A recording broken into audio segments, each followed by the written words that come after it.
much, Professor Tiwari. At the outset, I'd like to thank the organizers of this program for organizing such a session, and also for giving me this opportunity to express my views on this very, very relevant and important topic. With over 2 decades of experience in the healthcare industry, I have always felt that our healthcare education, the medical education, needs to be re-envisioned, re-looked into. The structure, the duration of the course, the design, the curriculum, examination, it needs to be re-looked into because medicine is a very dynamic field. And the demand which is there of graduates from medical schools is presently not being met to a standard that we would want to. So I'm really happy that the present dispensation has proposed the new education policy last year, and there is a lot of change that has been proposed in healthcare education, in entrepreneurship, and it is a holistic policy. So without wasting much time, let me share my presentation. May I request Professor Tiwari to allow me to present my presentation, because at present I'm, yeah. Yes, ma'am. You'll be able to. Yes, now I'm a host, yes. Yeah. Sure, thank you so much. So just give me a moment, I'll share my presentation.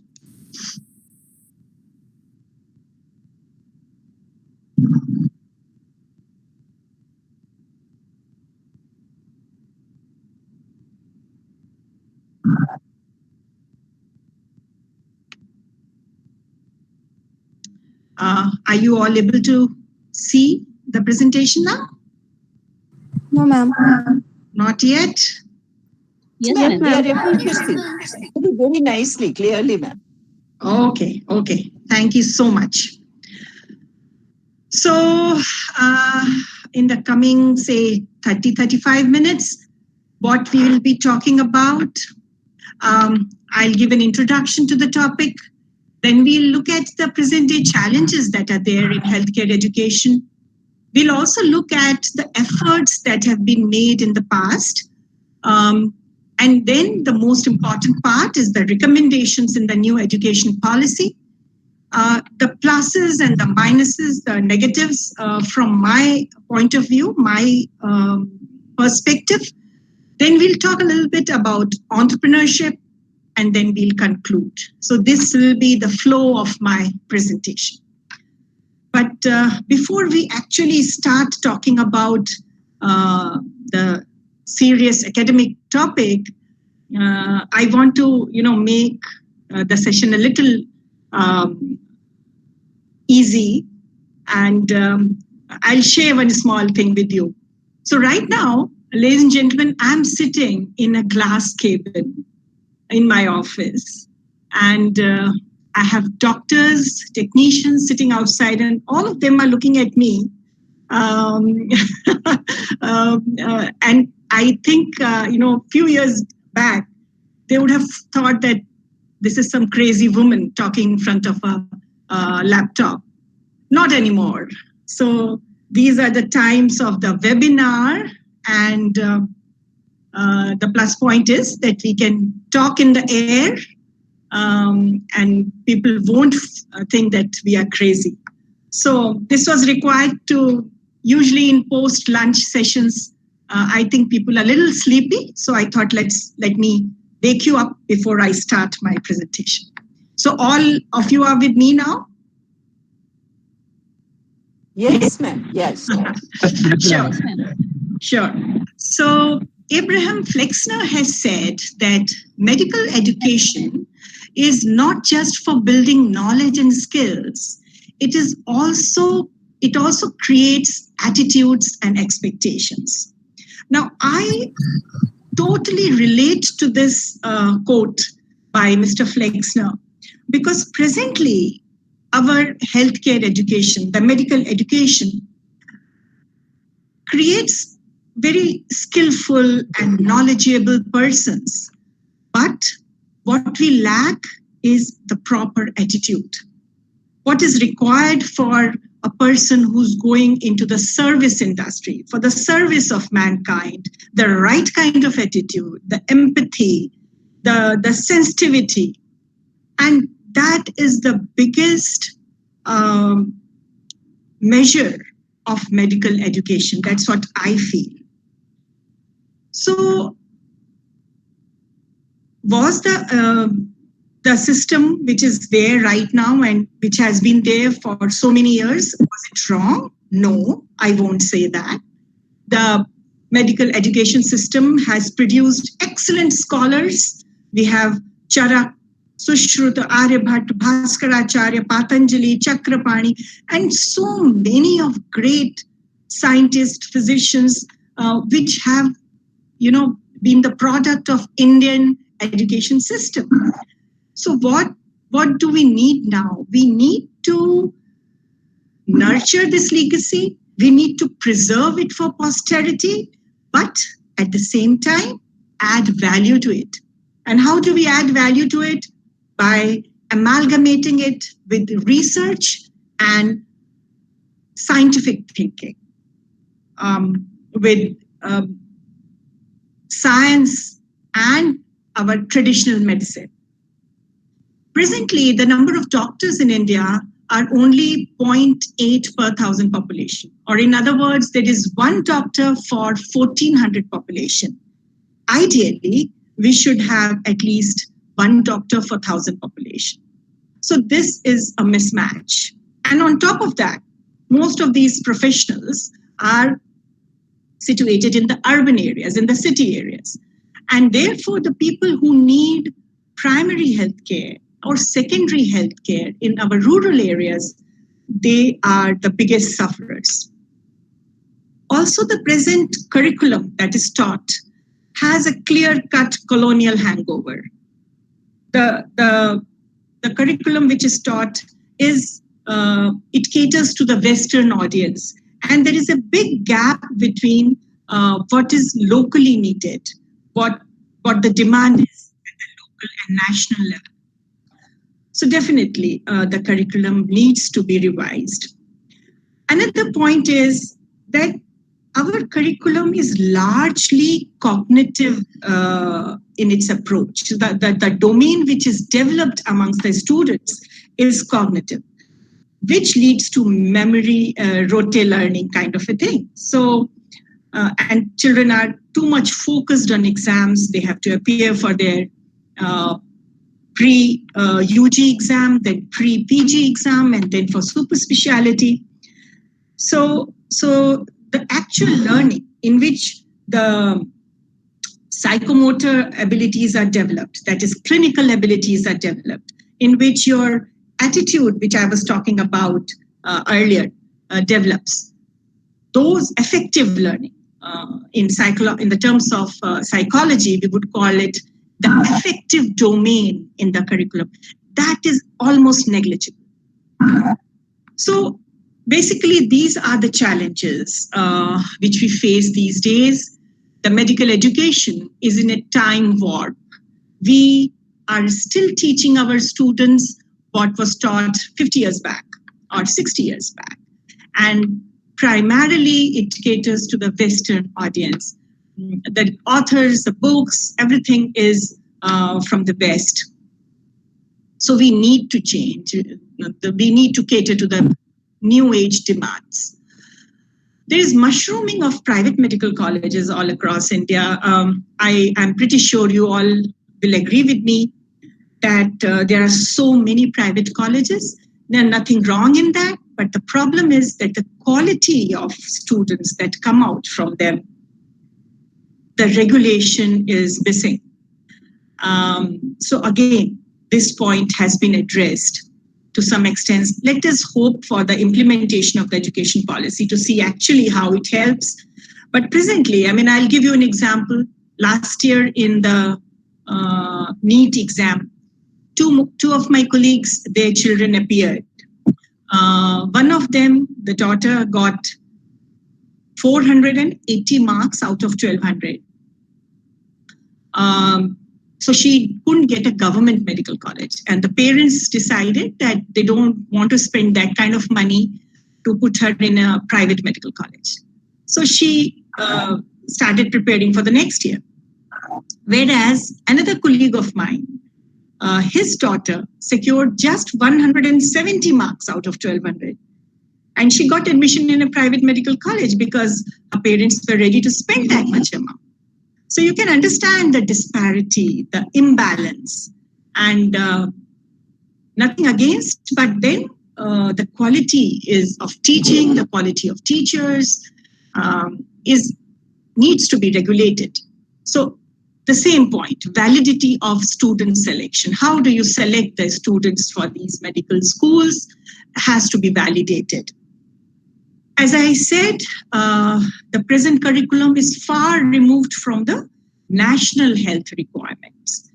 What we need presently, as I said, we need primary healthcare and secondary healthcare. But the more focus of students these days is to qualify for the PG and super specialization. And when they come out of the medical school after graduation, since they have devoted whole of their time for examinations, they are not suited to work in a primary healthcare center. So that is another challenge. Then teaching quality. Well, I must confess that teaching quality is certainly under par. And because of this, students have to specialize. If they don't specialize, they don't know anything. Had the teaching been good, somebody coming out from the medical school as a Bachelor of Medicine and Bachelor of Surgery should be able to cater to primary healthcare and secondary healthcare. But that doesn't happen because of the below par teaching quality. And last but not the least, we doctors are notorious for being very, very rigid, very, very fixed in our ideas and resisting any kind of change. So that is, I think, the biggest challenge. This card depicts it very nicely. Change happens, but not to me. So I'll stay where I am. I know the best. I am supreme. So that kind of inflated ego, I think, is not very conducive for improvement. So up till now, I tried to explain to you the present scenario and the challenges that we have. Now, have the previous governments done anything? Have they taken any steps? Of course they have. So what has been done in the past? In 1975, a committee was set up under Mr. Srivastava. It was asked to work on medical education and support manpower and give its recommendations. The main recommendations of the Srivastava committee were that healthcare workers should be grouped into 3 cadres, and we should raise 3 cadres of health workers, multi-purpose health workers, health assistants, and then doctors. So there was this gap between a health assistant and the doctor at the PhD level. It was tried to bridge the gap by raising another cadre of multi-purpose health workers who would focus not only on primordial prevention, but on primary first aid also. So they will do preventive medicine and primordial prevention. Also, a referral service complex was proposed, and it was adapted, and rural health scheme was set up. So this was what was done in the 70s, in 1977. Later in 1986, when the another education policy was laid, it was proposed that a Bajaj committee was formed. Dr. J.S. Bajaj, professor at AIIMS, he headed the committee, and he recommended that on the lines of UGC, we should have an Educational Commission for Health Sciences. He also proposed formulation of National Medical and Health Education Policy, a manpower policy also. And he proposed establishment of health universities in various states and union territories. So you have many such examples. For example, in Maharashtra, we have Maharashtra University of Health Sciences, which is located in Nashik. And each and every college in Maharashtra, medical college, is affiliated to MUHS Nashik. So similar kind of thing was proposed to regulate education in healthcare. Also, vocationalization of education at 10+2 levels was proposed for the allied services, for paramedical personnel. They could be trained and they could be, their numbers could be increased. So that was the idea. Now, what is the new education policy? Let's come to that. So the new education policy, which has been proposed last year. In the field of health education, lots of changes have been proposed. So the main crux of the new education policy is universalization of education, right from the primary education till the secondary education, post secondary education as well. And it proposes that the global and local needs, they need to be balanced in our curriculum. So, which I was, telling to you earlier, the challenge that we have, that the present curriculum caters to Western audience, and it is far, far removed from our national health requirements. So that has been addressed. Then a very, very new thing, which is in some way a little controversial also, integration of all systems of medicine. So apart from the modern medicine course, the other courses which are there, the Ayush course, Ayurvedic, Unani, Yoga, Siddha, and Homeopathy. All these courses, integration of them under one umbrella, that has been proposed. I'll come to the specifics. Let's take a look at the broad changes. Then more focus is on primary and secondary care because that's what India needs.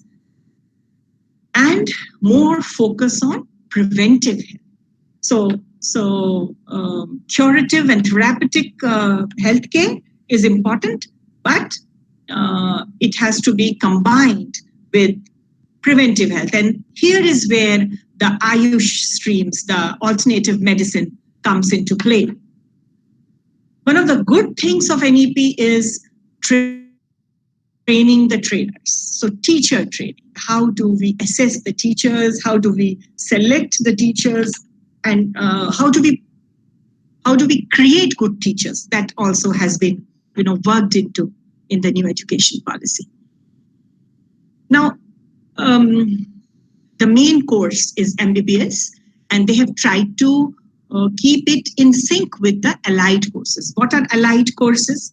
So there are courses like nursing, dentistry, perfusion studies, optometry, audiology, speech therapy, lab technician, pharmacists, imaging technicians. So all these are allied courses, and these courses have been, it has been proposed that they will be in sync with the MBBS course. Also, for free exchange of ideas, National Education Technical Forum has been proposed. It is extremely important because, as I said, medicine is a dynamic field, and apart from classrooms, beyond classrooms, the doctors need to learn from opportunities outside. So this is an extremely important and good step. National Research Foundation to encourage research, especially our alternative medicine fields, Ayush fields lack research, and that's why acceptance to them is lacking amongst the population. So I guess this foundation will help bridge that gap. And all health systems under one academic umbrella. Teacher training. How are teachers going to be trained? I'll just come to that.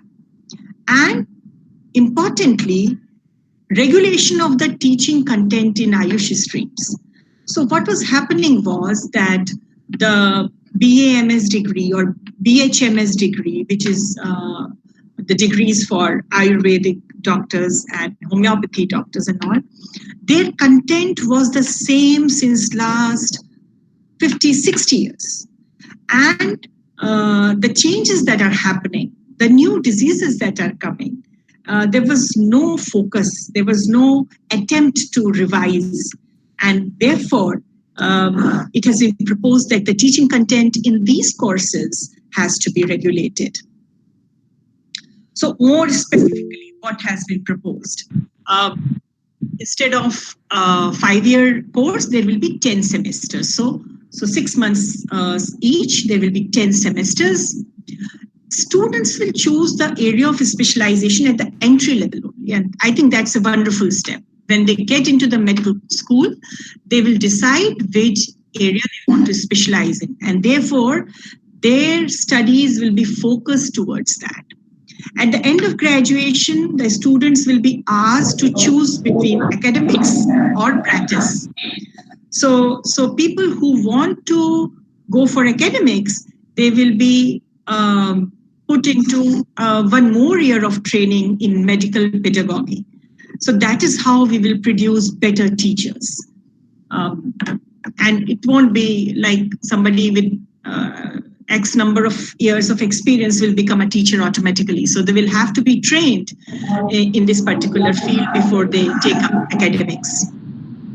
For people who are wanting to practice, they will have to do internship under a senior consultant, something very, very similar as we have in CA courses. So people who become chartered accountants, after they finish their degree, they have to work under some senior person, and then only they get the degree in their hands. So something similar, and I think it's very good, because that's how we will produce good clinicians.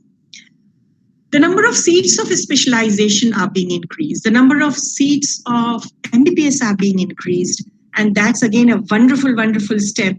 So 600 or more district hospitals in our country are being converted to teaching hospitals.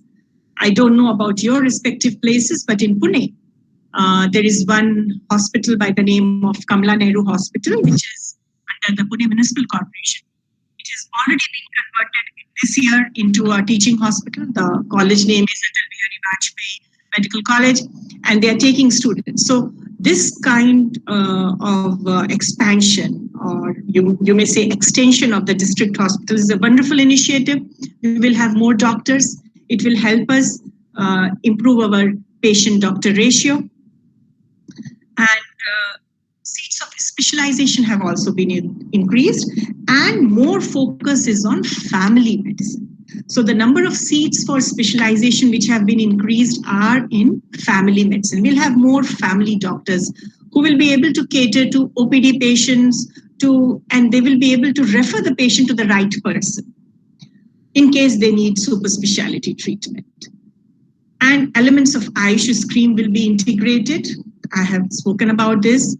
Now, the preclinical portion will be reduced by 6 months. When I was studying, we had 1.5 years of a preclinical portion. Now it has been reduced to 1 year, and it is justified, because suppose a person is going to become an orthopedic surgeon, I don't see any point in him studying too much about the female reproductive organs. What's the need?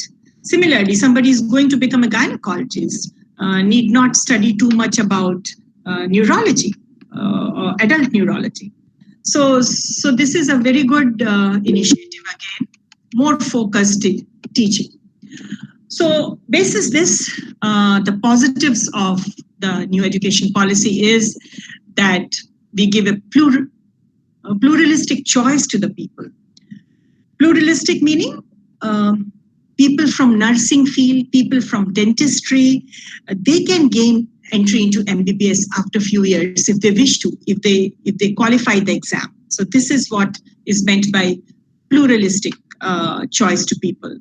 Focus on primary, secondary healthcare, allied health education, as I said, certified skill-based training programs for various people, paramedical staff, for example, general duty assistants, ambulance assistants, electromagnetic technicians, CMTs, emergency medical technicians, lab technicians, X-ray technicians. So all these is allied health education, which has been given a lot of importance. Hospital management, which looks at the affective domain, which I was speaking to you about developing empathy, about developing soft skills, communication skills, leadership qualities amongst doctors. There are certain courses in our country which are state specific. For example, there is one course in Maharashtra called as CPS Mumbai, College of Physician and Surgeon Mumbai. It does degrees in various clinical fields, but it is not recognized all over India. It is recognized only in Maharashtra. So similar courses will be replicated across the country. A very good point is flexibility to break off and join back. Now, this is an amazing thing which has been proposed, that somebody who's done an MBBS, he wants to break off for a couple of years, do something else. For example, he wants to study animation or photography. He can do that and then join back. So people will have more choice, something which was already there in the Western world. The course structure will be 70% core, 30% preventive, regional, and wellness. Now, a few negatives from my point of view. Again, this may encourage mixopathy. So somebody studying Ayurveda, practicing allopathy, I don't think we should encourage that. We should have a strict regulation in that. Local issues will be, given stress. So doctors may find it difficult to acclimatize in the Western world if they go out and settle abroad. In rural areas, if the doctors are asked to go and serve, they will be demanding similar facilities, better facilities, and I think the government should do that to repair the imbalance that is there. Coming to entrepreneurship, the new education policy has an overarching goal, and that is to make young generation more imaginative, more innovative, more ingenious, proactive, and prospect-oriented. And vocational education has been integrated. I was just talking to you about vocational education being integrated in medical field also. And this has been done in all educational institutions, that apart from your regular courses, vocational education has been stressed upon. The focus on technical education is also needed for entrepreneurship, for creating entrepreneurs. There are programs which are oriented towards entrepreneurship, multidisciplinary education, impetus on research and innovation, by setting up startup incubation centers, technology development centers, centers in frontier areas of research, forging greater industry-academic linkage. So that is extremely important, a collaboration between the industry and the educational institutions. So basically, from a bird's eye perspective, the new education policy is an enabler of innovation, and it encourages risk-taking mindset, which is the most important thing, or a prerequisite for creating job creators, move away from job seekers. So with this, I would like to end my presentation. I hope you all could understand what I was trying to say. So this is a diagrammatic representation of what healthcare industry is nowadays, everybody pulling it in their own direction. And what is aimed at in the new education policy is this, a team of doctors, nurses, technicians, ward boys, paramedics, working towards the same goal of serving the humanity. So this is all from my side. If you have any questions, you may please shoot. I'll be very happy to discuss any points should you have.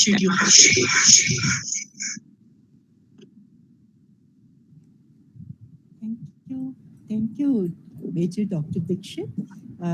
Anyone has any question? Any participant? Any valid question?